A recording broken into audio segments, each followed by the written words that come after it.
Ky takim para hyrjes së kryeministrisë tregoi marrëdhënien mes Edi Ramës dhe kryeministrit britanik Keir Starmer. Edhe pse është vizita e tij e parë e këtij niveli që vjen pasi Rama ka marrë mazhorancë absolute. Qëndrimi i shefit të qeverisë shqiptare për të hapur kampet e emigrantëve për shtete të tjera nuk ka ndryshuar. Përgjigjen e dha dhe në konferencën për mediat. Që ky është një model i cili kërkon kohën e vet për t'u testuar e para. Dhe dyta, ky është një model që në rast se funksionon mund të replikohet po jo në Shqipëri, në vende tjera të rajonit. Edhe më i prerur u tregua kur u pyet nga gazetarët anglez. E kuptuat sakt, kam qenë shumë i qartë kur nisëm këtë proces me Italinë. Kjo ishte një marrëveshje e vetme me Italinë për shkak të marrëdhënies sonë të veçantë, por edhe për fal situatës gjeografike që është mjaft kuptim plot. Dhe për të qenë shumë i sinqert me ju, na kanë kërkuar një sër vendesh dhe u kemi thënë jo.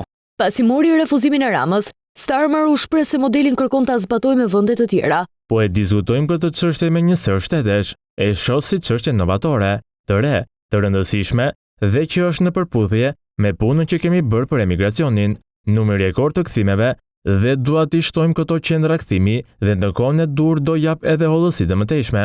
Përballë gazetarëve, nuk komentoi mbi cilësimin kriminal të shqiptarëve në vitin 2023 nga ministra Braverman, por Starmer theksoi lidhjet mes dy shteteve.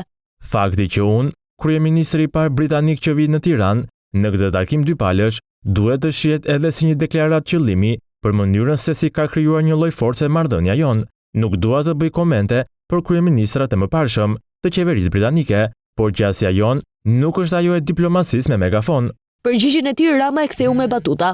Kanë qenë disa individë të tjerë që e kanë bërë, megjithatë ky nuk është justifikim se ata ishin zgjedhur me votë. Megjithatë, mallkimi i shqiptarëve nuk është shumë i mirë për ta se tani janë jashtë parlamentit.